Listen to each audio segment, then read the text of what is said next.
Welcome to Film Strip. These podcasts are spoiler-filled as we discuss the plots, characters, and themes of the films in review. All content used or discussed in these podcast episodes is the property of the respective owners and used under the Fair Use Act, Section 504, C2, Title 17. Welcome to Film Strip. I'm Jay. I'm Ron. And I'm Nick. And I just want to know which one of you left the hot tub on. And this is our review of Paranormal Activity 2, starring Katie Featherston, Sprague Graydon, Brian Boland, and Molly Ephraim, directed by Todd Williams, released in 2010 on a budget of $3 million. That's a heck of a jump from $15,000. Grossed over $177 million at the box office, a major smash hit. We talked about last time, guys, how they might go with a sequel. Was there a series there? And they decided to go prequel with it. And so from the start, I wanted to get your thoughts on that the majority of this film takes place a couple of months before the last one. I was thinking about that as I watched it, and I was actually kind of impressed with the way they built this movie around the holes left in the first Paranormal Activity. I was actually pretty impressed by how well they were able to kind of wrap this around that, like the candy around a Tootsie Roll pop. Yeah. But it's a stretch at some points, that's for sure. But I give them points for actually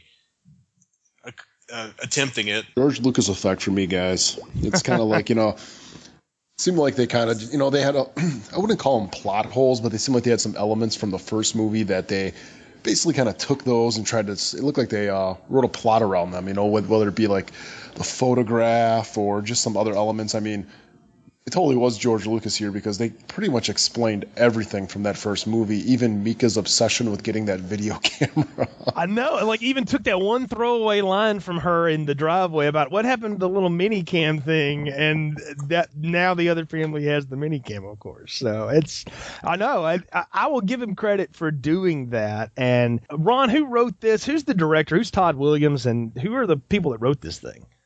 Well, we'll start out with Todd Williams because he's got the most noteworthy accomplishments.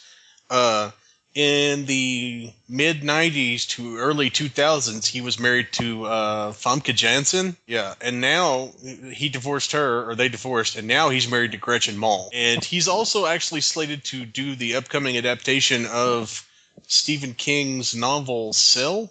Oh, is that the one where the cell towers kill everybody? Yes. Okay. So yeah. So that'll be fun. Two of the three writers, one of whom I don't know anything about him, but the other two are Michael Perry and Christopher Landon. Christopher Landon, of course, is the son of Michael, teenage werewolf. Now, Michael Perry, you said wrote for the Dead Zone, like the Anthony Michael Hall Dead Zone.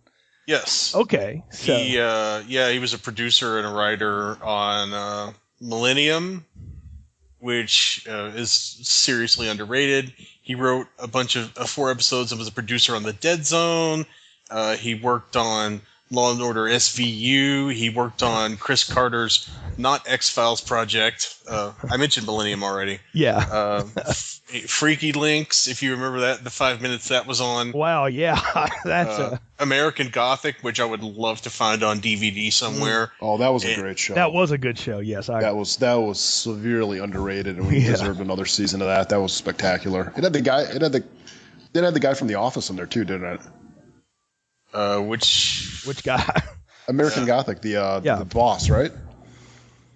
It had Gary Cole and Lucas Black. It was Bill Lumberg from Office Space. Yeah, Gary Cole. Yeah. That's what I meant, Office Space. I'm sorry. Yeah, Office Space. Yeah, Bill Lumberg. Yeah, look, I've been a fan of Gary Cole since his first TV movie when he played Captain Jeffrey McDonald in Fatal Vision. If you've never seen that, it's on YouTube. Go watch it. What's uncanny is watch that and then watch the 48 Hours mystery about the Jeffrey McDonald murder, and it's really uncanny how well he had him down. It's kind of scary. So, but yeah, well, no, that tells me though is Oren Peli stepped back from the camera and said, "I'll just produce," and he brought in people. I mean, obviously Todd Williams is a director, knows what he's doing, but he brought in other writers that worked on freaky, intricately, woven, plotted, find the smallest of holes and plug it in writers to do this sequel to, what had been the runaway hit of all time. And I can't fault them for that. That's actually, looking at it on paper, I knew nothing about it when it came out, of course. And so knowing all that now, I'm like, man, they really, not only did they beef the budget up, which you knew they would, but they really put some people behind this that you'd think could do the suspense.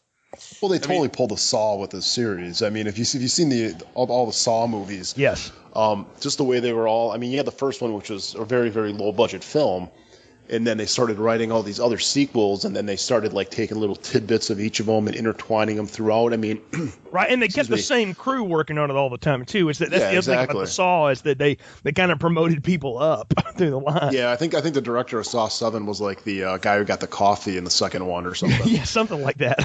but it's like if you've seen like Saw 4, I mean that one actually like takes place during the same time as Saw 3. Right. And that's exactly what they did here. I mean, it's almost very similar even to like the Fast and the Furious series, and over Fast and the what was it, like Fast 5 or whatever. I mean, it all kind of took place during the same time as like Tokyo Drift and stuff. Right. And even the Thing remake, which really wasn't a remake, it was a prequel to the original Thing movie, did basically the same thing, where it was just kind of like they're not telling you it's a prequel, but you start getting all the little hints and little stuff that you saw in the original one start popping up here. And they do give us that one credit line to it. It's like 60 days before the death of Mika Sloat, and so that's when we start getting the clock ticking, I guess. But we'll get into that. But I think before we go any further, guys, let's do a plot summary. And Nick, why don't you tell us what happened in Paranormal Activity 2?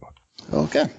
After a suspicious break-in at their home, during which every room in the house was trashed save one, Daniel Ray decides to invest in a security camera system to protect his wife Christy, daughter Allie, and son Hunter from any future criminal activities, because cameras are going to protect you. Unfortunately, security cameras don't protect the family from paranormal activity. Cue the inevitable bumps in the night and weird demonic presence haunting young Hunter's room. The family housekeeper tries to keep the evil at bay by burning sage, but Daniel catches her, and it's goodbye Martine. Her reward for doing something good is to be fired, even though Christy believes that the house is haunted. When she was a little girl, Christy and her sister Katie were tormented by a demon, and in a Google search, Allie learns that demons often trade wealth and power for the soul of the firstborn son.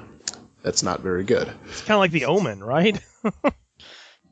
Well, I think the Jenners did that too.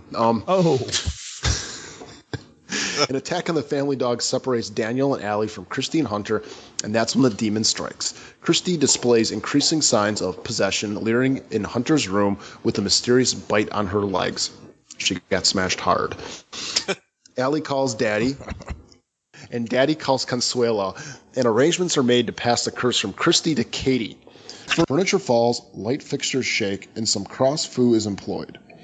Christy collapses, and Dan burns a familiar photo of a young Katie after putting his demon-free wife to bed. 3 weeks later, Katie comes by to talk about the weird things happening at her house.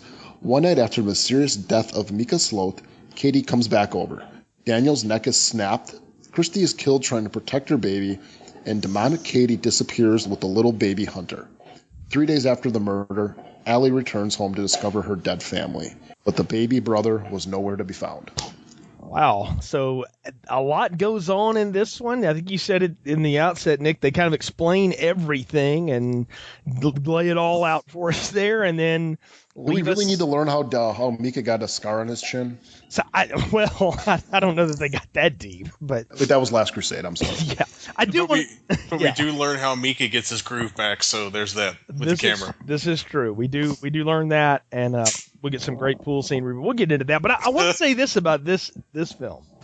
The last one was right under 90 minutes, right? I mean, just sort of rolled along. And I never at any time felt like, is this ever going to get anywhere? Like, I was so invested in the characters last time. I think I just really took to it.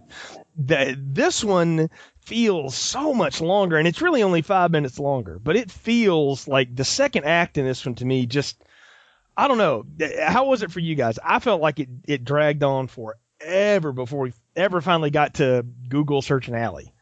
All right, well, I'm just going to be a little honest here. When I watched the first one, I watched it twice. I was real easy to watch, jetted through it twice. This one took me 3 times to actually get through. Wow. A lot of it had to do with me falling asleep. I actually just finished it up today. Wow. Yeah, it did feel a bit longer in a lot of areas. I think a lot of the problems with that has to be that we've seen this before. After seeing the first one so close to seeing this, you already know what the setup's going to be. You know it's going to be, okay, they're going to explain what the cameras are, why they're there, and then you're going to get to know everybody, and then you know it's just going to be a very, very slow burn. Well, and I think what hurts it too is that it tells you it's a prequel right away, and you know that, you're almost like you got that countdown because it tells you, 60 or 30 days until Mika dies. So you kind of have that number in the back of your head, and you know that really nothing's going to happen until you get to that point. Well, nothing's going to happen to her or Mika. You wonder how they're connected besides her just being sisters with Christy here. And let's talk about the conceit of the cameras, though. Last time the conceit was Mika bought this really expensive camera because they had apparently been around people that had one, and he's obsessed with electronics, and he buys this one, and then weird stuff starts going down, and they start documenting it all the time. This time, it's a mix of security camera footage and then just the regular little handy cam that the family has. And I wanted to ask both of you how that worked for you this time. I actually really liked the conceit of the security cameras. The first one had more. The first Paranormal Activity had more shaky cam than I remembered. Right. But I really liked that they were able to do the static and having the cameras positioned so as to show more of the empty background. Kind of made me pay more attention to things away from the actors, so to speak, because I was always looking to see where the crazy thing was going to happen, and right. What part of the background the monster was going to pop up at, or whatever. You know what I'm saying? Yeah. It added a whole new layer of dimension to the movie, where in the first one it was basically confined to just a bedroom in one static spot. And, maybe a few little scenes there in the family room and them screwing around in the pool, where this one not only had a handheld camera that they intertwined into it. So nice that the people who edited this together decided to do it all, chronologically. That was very smart of them. Yeah. But it also spread out the house and made it feel a lot bigger in a way. Yeah, I do think this is a bigger place. There's more stuff, and I mean, I love the conceits of the security cameras. I'll be honest with you. I was thinking about this, as I watched the two salespeople come through and sell Daniel Ray on his security system. That the look on their face, whether they were directed to do this or if they just picked up guys from the local Best Buy or something, they had this look of his like, man, this commission is going to rule, because they were overselling this dude big time. I mean, Nick, you're a salesperson. That's a big haul. Yeah, you see the look on that guy's face, like, oh man, this dude is loaded, and he's scared and doesn't care. So he's just throwing money at him for, we'll put one in the bathroom. Yeah, whatever. He just wants it done. Yeah, being in sales, that's always like I don't know, I guess it's kind of bad to say, but like I do a lot of traffic safety, and anytime there's like a bad accident or someone dies, it's like open checkbook, because they have to come to me and I get to sell them basically anything that's going to fix their problem. Bad situation, kind of like what it is there, but being a salesman, you're like, oh yes, Yeah, and I mean it's Monday and I don't have to work the rest of the week. I mean, yeah, that's the setup is the house break in, but nothing is the house. There's a break in and then nothing's gone, and Hunter's room's the only one that's not disturbed. This is after we meet the family when they come in, and let's talk about our family dynamic here, though, because this is different this time, and this is the one thing about this movie that intrigues me and infuriates me at the same level. I don't think we get to know as much about these people as we did Mika and Katie last time. Like, we know Christy, and we get a lot of her, and we know she's Katie's sister. We know Daniel, this is his second wife, and Allie's his teenage daughter. We don't get anything about her mom, where she is, what's up with that, She's dead. Is that it? Is that in there? Did I miss that? Okay. Yeah, she died. There was it was like a throwaway line in the movie that her mom died. Oh, see, I totally missed that. So I'm glad you caught that. I didn't know that. So yeah, I watched the movie with subtitles. So okay, well there you go. That was the other thing I was going to say. I had to crank the heck out of the volume on my television to hear this thing. The sound in this is horrible. Was terrible. But I think I know why. Because security cameras, they would be so far away. The microphones on those, it's not about what you hear, it's what you see on those. They wouldn't be good. And I for a while I used to ding this movie for that, and now I think it's actually part of the setup. is that the quality isn't good, so it makes you pay attention, therefore repeat viewings. I suppose. The thing though is that, we're talking about the whole conceit of this house security thing. It's kind of like, okay, your house gets broken into. What are the security cameras going to do besides just hopefully try to catch the perp?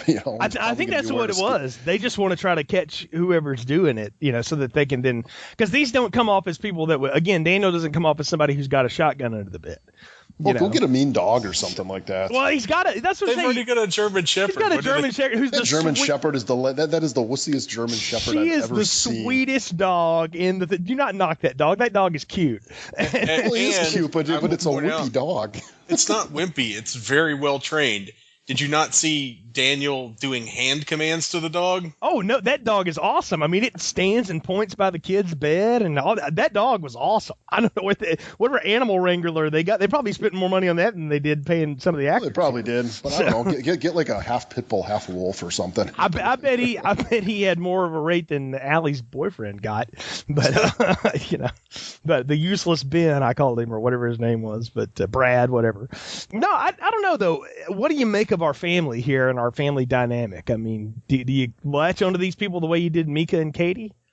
The only one I latched onto was actually the daughter. I thought she was pretty interesting. I think you got a little bit more character development with her because I think probably about 75% of the time she's the one actually operating that hand camera. Yeah. And you do get some more intimate scenes with her, like on the, outside looking on the computer, her kind of, giving like a little like testimonials in front of the camera throughout.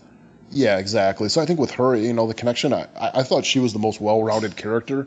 The father just came off like a total douchebag. Well, he did. That's the thing I've noticed. The men in these films, even Mika, they don't come off like good guys. Like, they come off like douchebags. And I hate that it's like, oh, it's got to be the guy who's going to sit there and be like, oh, no, there's nothing wrong here. Oh, these crazy women and stuff like that. And it's like, again, it's like, I don't know.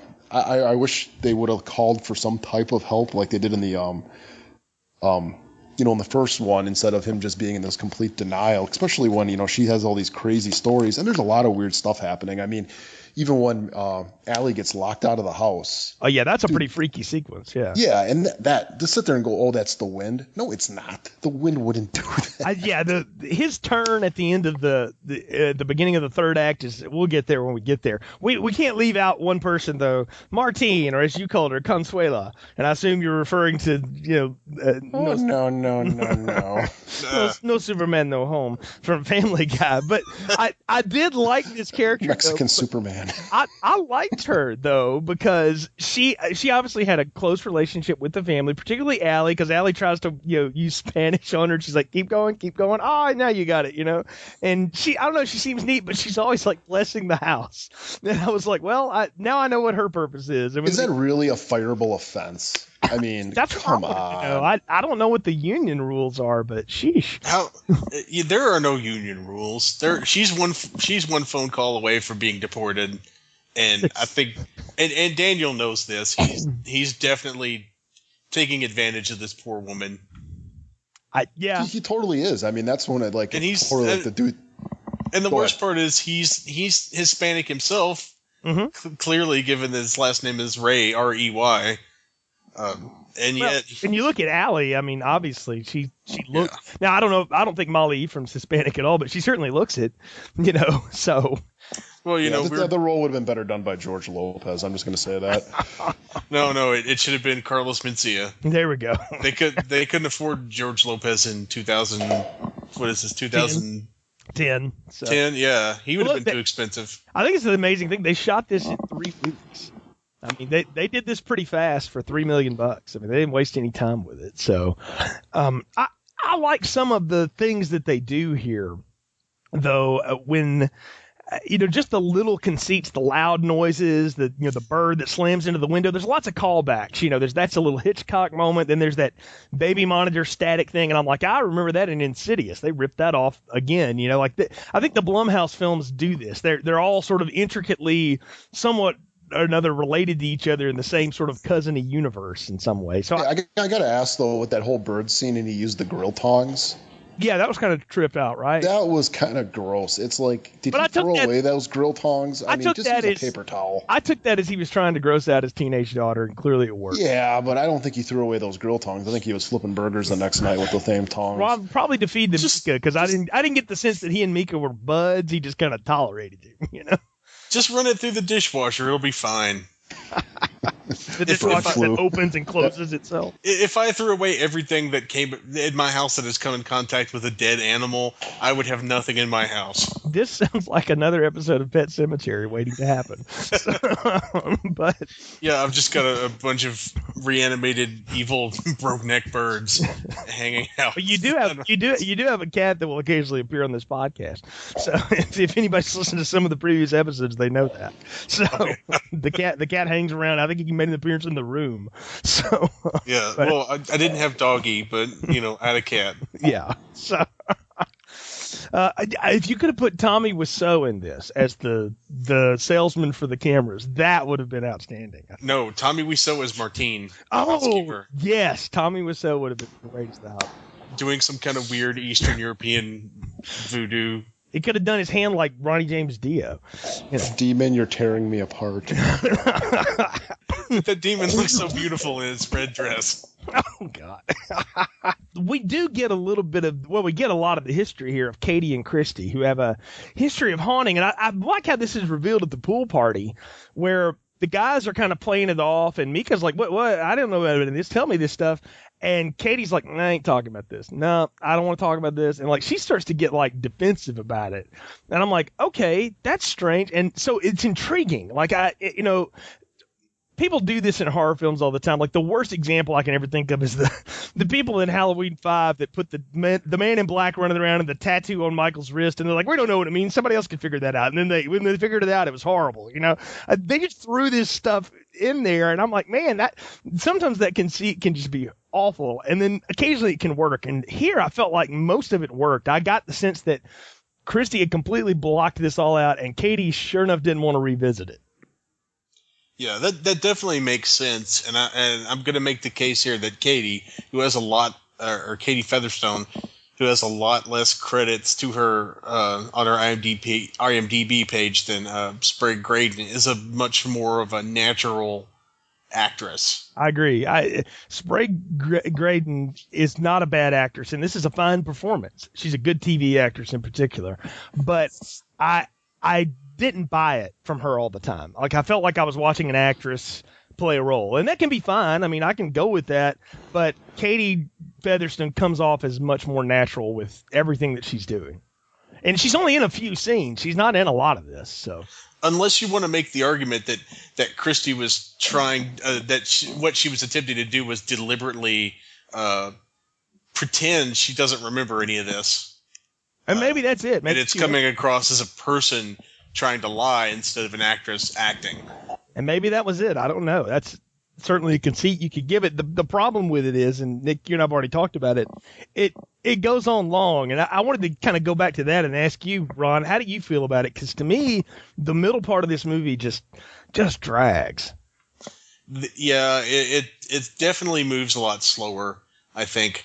Probably because they have a bigger cast of people, and they're trying to work in all this ass-backwards exposition.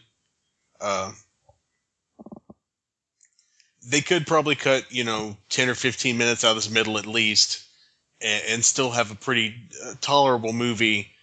And at times it feels like it takes too long to get to the creepy stuff that we're all waiting for.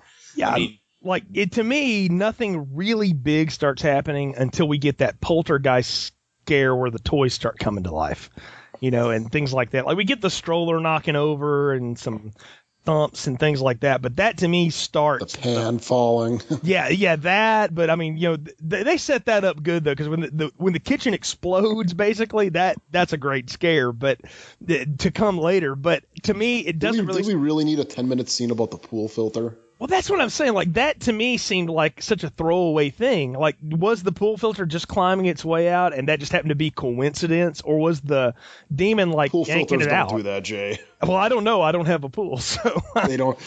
They can't scale 6 inches of concrete like that. even like when you see that, it was like, yeah, of course that's not supposed to happen. And the dad's just like, oh yeah, it just does that. It's like, come on, man, really? Well, then Something's how did he going get on. it to do it, though? That's the thing. How did he get it to replicate it for him? Because he gets it to jump out at him and show him that, hey, Yeah, that's he what's submerged it in the water and it exploded up at her because it got filled with water and it ended up shooting up because of that. But no, he didn't get it to replicate actually like scaling the concrete ledge of the pool. He never got it to do that. Oh, you know what? That's a good point. I hadn't thought about it like that. So, but they do play it off that way because Daniel's the last one to be convinced of anything, right? Like that's what we get. Martine knows it from the outset because she talks about there's weird spirits here and or bad spirits here, and I'm trying to keep them away. And then I think Allie and Christy slowly but surely come around together. You know, after the hot tub and the toys coming to life and all of that, you know, goofy stuff starts. And this is my question: is like, okay, you got this demon. Why is he, he or she or whatever it is doing this stuff? I mean, it's like, oh, it's gonna make the toy truck move. It's gonna drop a pan on the ground. It's gonna turn the hot tub up hotter. I mean, it's kind of these are kind of lame little things it's doing. You know what I mean? Well, they are. They're. It's like pranking, but there's a throwaway bit in there where Allie's doing her Google research, and she talks about demons will trade wealth and fame or whatever for the soul of the male son, and there hadn't been a male born in the Christie's line of the family in I don't know 20-something years, 30-something years or whatever. Since the 1930s. Yeah, so I mean, so it had been longer than that. So it'd been 80 years, and so until that happened, and until you gave it over, once it did happen, you were going to get terrorized. That's what I understood was happening, and this was just the demon's way of just screwing with people. See, I wish they would add like some other type of throwaway line where maybe it's like the demon like can't necessarily, come to full power. It's got to like get people to fear it and believe in it before it can actually like manifest. You wanted this to be Freddy Krueger? Yeah, something like that. Because to me, it's just like, just go get the baby. I mean, obviously, like I'm taking the demon was the thing that trashed the house. It completely trashed the house, stole the necklace, and I don't know what it was doing with the necklace, but it trashed the house, and then it goes from doing that to like, okay, I'm going to turn the hot tub up really hot because I know that Ray's going to jump in there, I don't know. It's just little things like that were just kind of like, you guys are just trying to burn time. But they do mention, they do talk about the more you speak of it, the stronger it gets. The more you're afraid of it, the more powerful it becomes. Yeah, Katie's the one that says that, right? Like, if you stop talking about this, she's the one that gets kind of angry with her sister. Said, I remember you crying and being able to talk for months, and mom really, and she drops some line about you're going to wind up just like mom, and we're like, oh, what happened to mom? Because we got the sense last time we all talked about how we didn't get a sense that Katie was really close to family at all, and Mika didn't seem to ever mention his family any, so now we're getting to understand a little bit more why. I mean, I think it's there, but I'm with you, Nick. I wish there had been a little bit more of that and less of the pool cleaner and things along those lines. Like, it just takes forever for something to finally happen. It's like they're baiting me to keep watching what's behind me, and I just see a door move, and I don't know. I keep waiting for more to happen. And it's not really until the dog gets hurt that everything really kicks into gear, I don't think. Yeah, even when Katie's doing her visits, maybe I missed this part, but did they actually tell her that stuff was going on in the house? Yeah, they talk about it, and she doesn't I mean, want to I know they acknowledge talked about it. their past, but I wasn't sure if she was actually bringing up like current events of what happened. Oh yeah, I mean, Daniel has this whole thing going about we have a ghost, Yeah, and I guess that's a plot hole for the first movie, or well, not really a plot hole for the first movie, but the fact that Katie never brings up her sister having stuff happen to her when this is happening to them. Right. Yeah, that is interesting, but I don't even know how you can retcon that. You can't. I guess the only way to do it is really not to tell her what's going on.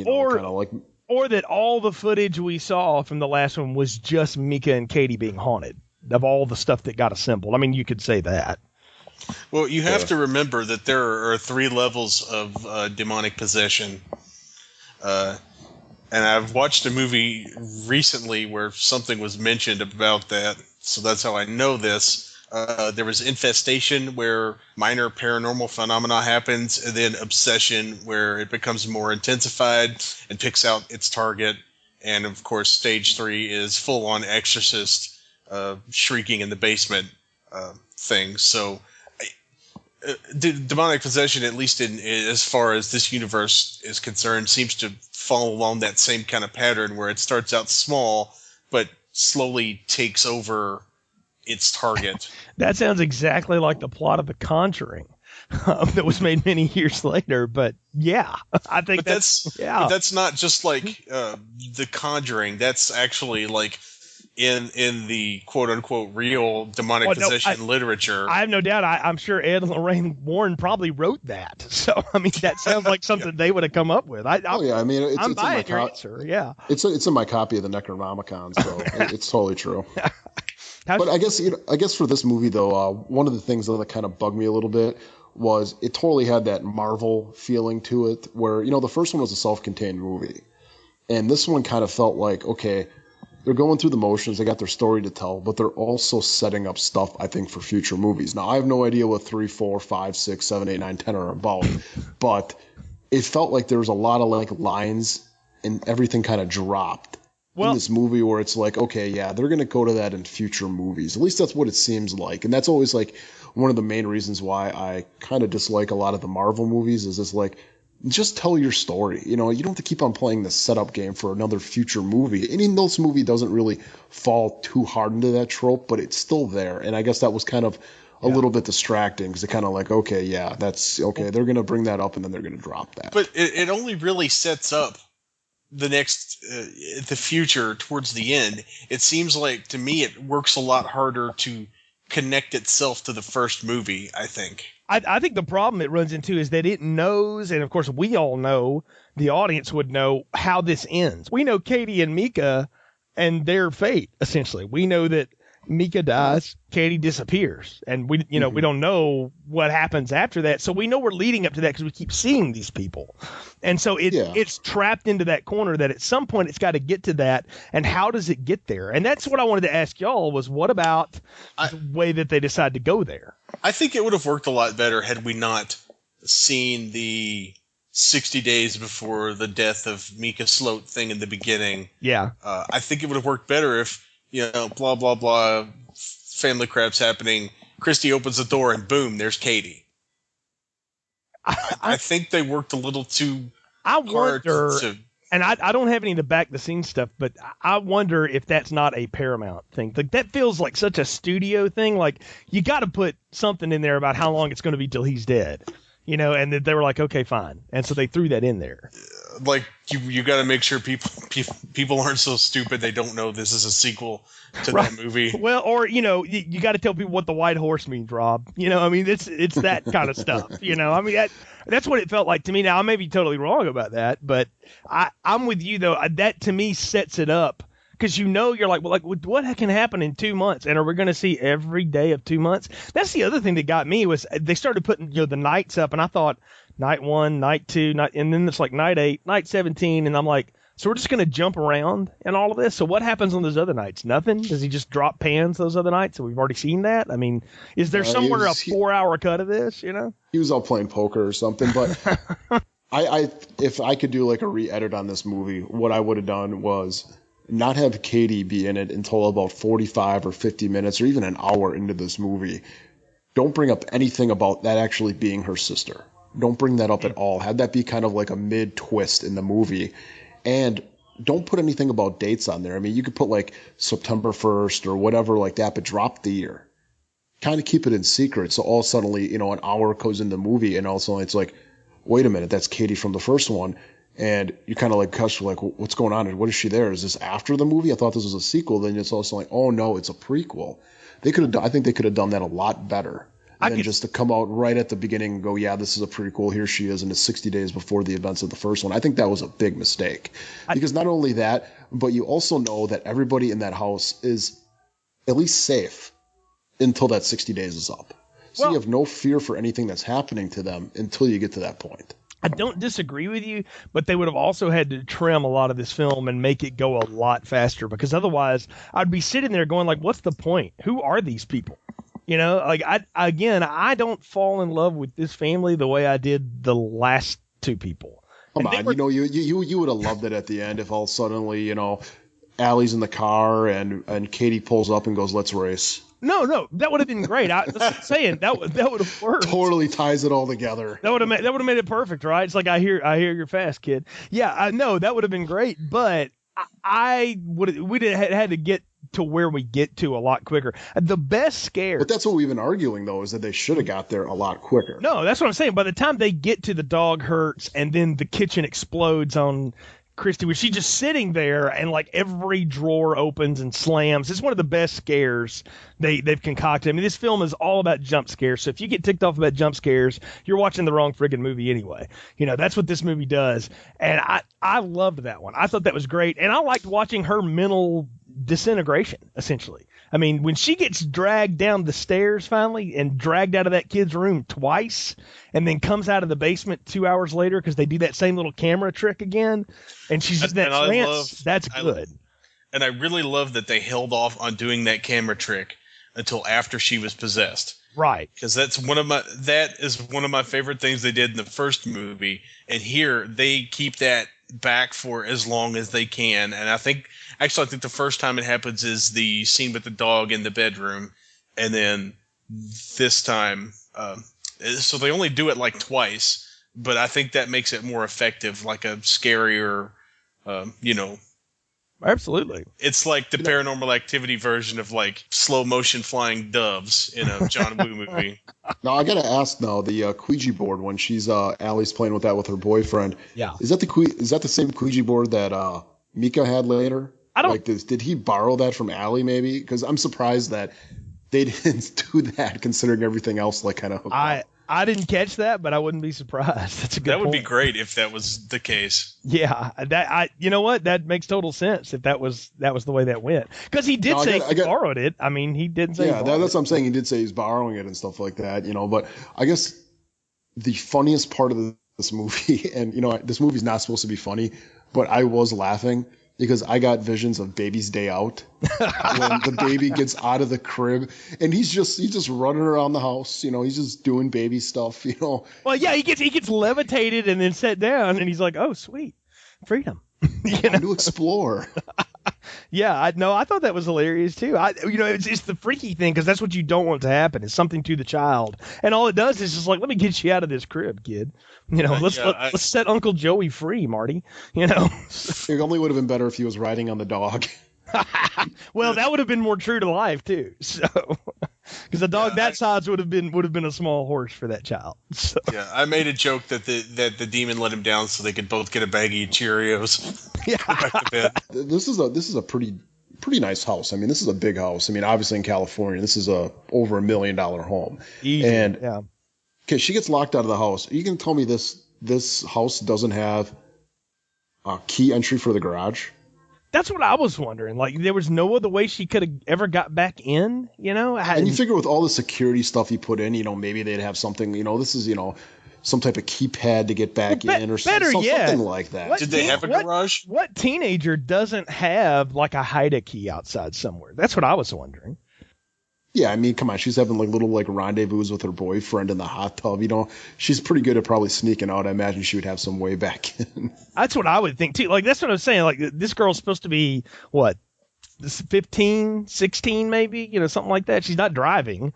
So she's a teenager, but she's lost her mom. Her dad's remarried this younger woman. He's got this new baby in the house. She doesn't show any of the signs of rebellion that you normally would see from a teenager. She's like the most well-adjusted teenager ever. Yeah, she's rebellious because you go into her room and it's pink and black. Oh, well, she's got that, and she curses on her video blog. You're right, but she's got a Ramones poster.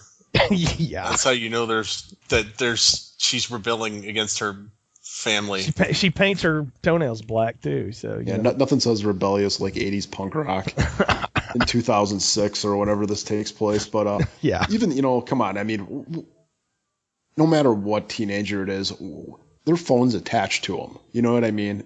She ain't even going to go answer the door without having that phone in her hands. That's the thing. This is 2006. She doesn't have a phone. Like, there's no cell phone action in this movie, not nearly like you would expect. And I just have to think, I'm like, was I attached to my cell phone in 2006? And I was like, yeah, I kind of always had it with me, so. Yeah, she'd be texting her boyfriend and all that stuff. So that's what I'm like, she gets locked out of the house. I'm like, she should have probably, had her cell phone or even went to the neighbors and called the cops. I mean, something That's like the that other thing. happens. Yeah, you don't call the neighbors. You don't do. And I guess you can write that out as, well, she didn't want to get in trouble. But I'm like, well, she's waiting until they get home anyway, so she's gonna get in trouble as it is. So This is America. We don't talk to our neighbors here. not anymore. You're right. This not in this world. That's for sure. So, but let's talk about what happens to Christy after she comes out of that, basement in that trance-like state. I mean, she's got that bite mark on her leg. She's seriously agitated. I mean, she started to get creepy. And I'll say that's the best acting Sprague Graydon does in the film, is when she is, I guess, semi-possessed Christy. Yeah, that's when she really seems to turn it on, I guess. I really liked the scene where Allie goes into the baby's room and goes to pick up the baby, and Chrissy just starts like shrieking at her. I thought that was great. Yeah, it was really freaky out. And like I say, the last third of this film really works. Like, it just kicks into gear and starts going. And I love how Daniel finally gets convinced after all of this stuff has happened. He's finally not going to be in denial. And he starts rummaging through something looking for Martine's phone number.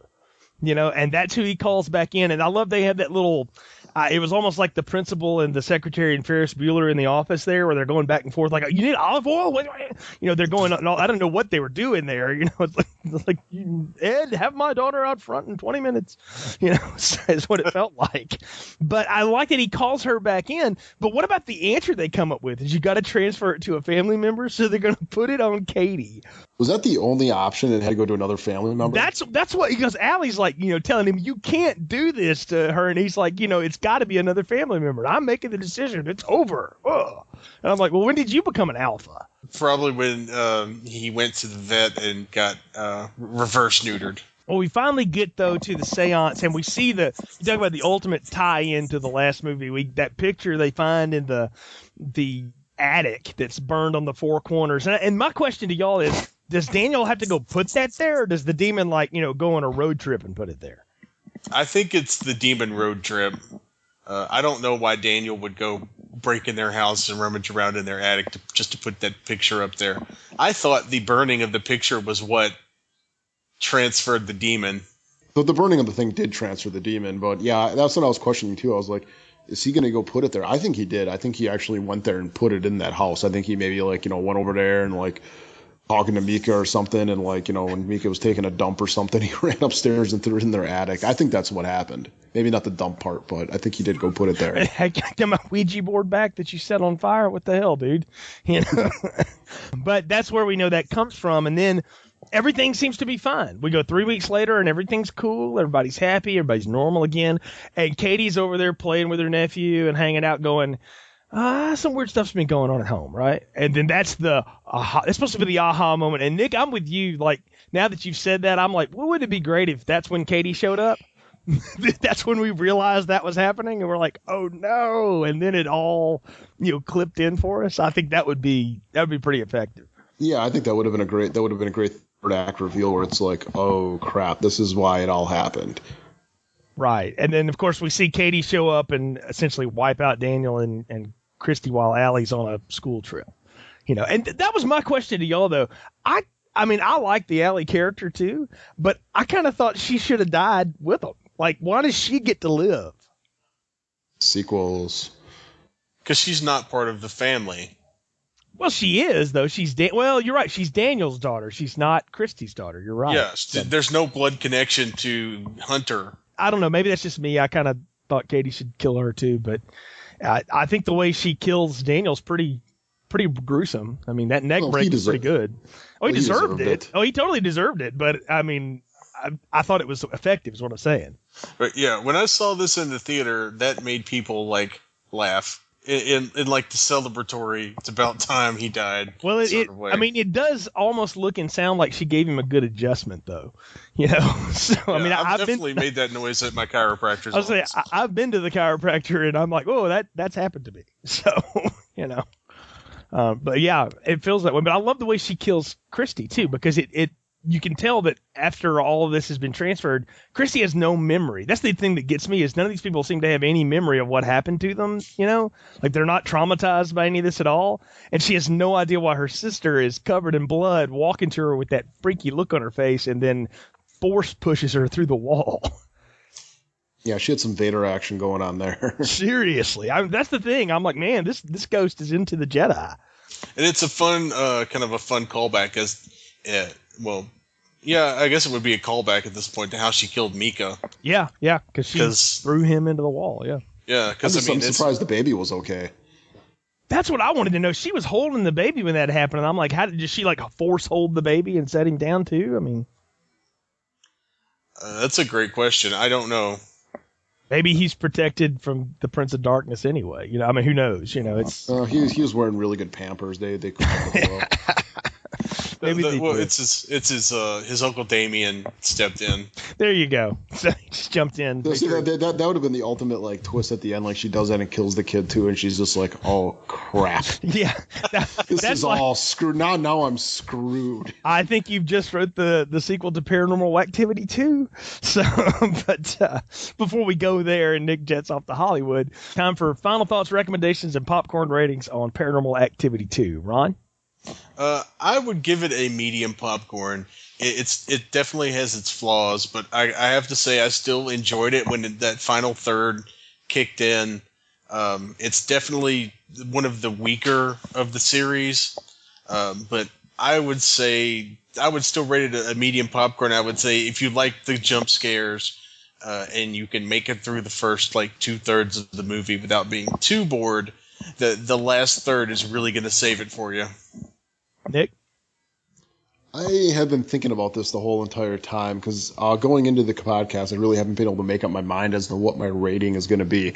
See, I gave the first one a medium popcorn. I thought, while it was a well-made movie, I had some serious issues with it. I had the same issues with this one. This one took a while to get going, and I feel that even though the first third is, it's the setup, you got to give it that. The middle part, it really, really, really drags. But the third act, to me, it makes up for that really lacking second act. Now, I don't think it's better than the first one, but I don't think it's much worse. And I can't rate this a small popcorn because we've seen a lot of shit that I've rated small popcorn, and it's a lot better than like Hellraiser, 17 or AVPR. So I got to go with a medium popcorn for this one as well. As I said, I think the third act is well worth it. I think, if anybody is watching this movie for the first time, you could probably skip over the middle half hour of it by just kind of, putting it on 2x speed or something like that. You're going to get a couple little tidbits, but all it's going to do is just kind of do some throwaway stuff that ties it into the first one. But the last third of it is really good. And if the whole movie would have been as good as the third act, it would have been a large popcorn. But it's a solid medium. I see. What you do is you make dinner, you sit down, you eat dinner during the first act. The second act, you clean up and put things away and just kind of leave it on in the background. You sit down and eat your dessert for the third act. And I think that's how this movie works, is the bookends are way stronger than the middle, and really that third act is what saves it. This would be small popcorn if it continued down the road it was going in Act 2, but it saves itself in the third act. And I give a lot of that to the screenwriters and the director for knowing when to turn it on and when to do it. And I think that's going to be the conceit of this series, is when do they turn it on? When do they start doing it? Because we know what we're getting to at this point. But for me, this is a medium popcorn too. Not as good as the first one, not as enjoyable of a watching experience, but that third act does pay off and it's good for what it does. And I'm intrigued. I was intrigued enough at the end of this that the third one, I was like, okay, I really want to know what happens in this third one. I want to see this. I was excited for it. And especially when I found out who was going to be heading it, and we'll talk about some of that next time, but the Catfish guys get a hold of the series after part 2 here. And so that's going to take it in a different direction even more. And really, does the demon turn out to be a fat, it turned out, it was posing as like a sexy female and turns out to be a big fat guy from Oklahoma. Is that what happens? No, it doesn't. It doesn't borrow the catfish twist, if you will, but it does Henry Joost and Errol Schumann's camera abilities, and I think there's going to be a lot to talk about in the next episode when we talk about Paranormal Activity 3. Folks, thanks for joining us for the podcast. As always, leave us a review on iTunes. Let us know what you think of the show. Hook up with us on Facebook, Twitter. Let us know what you think of our opinions here. If you've got different ones, share them with us. We always enjoy interacting with you. Until next time, for Nick and Ron, I'm Jay. Thanks for listening to Film Strip.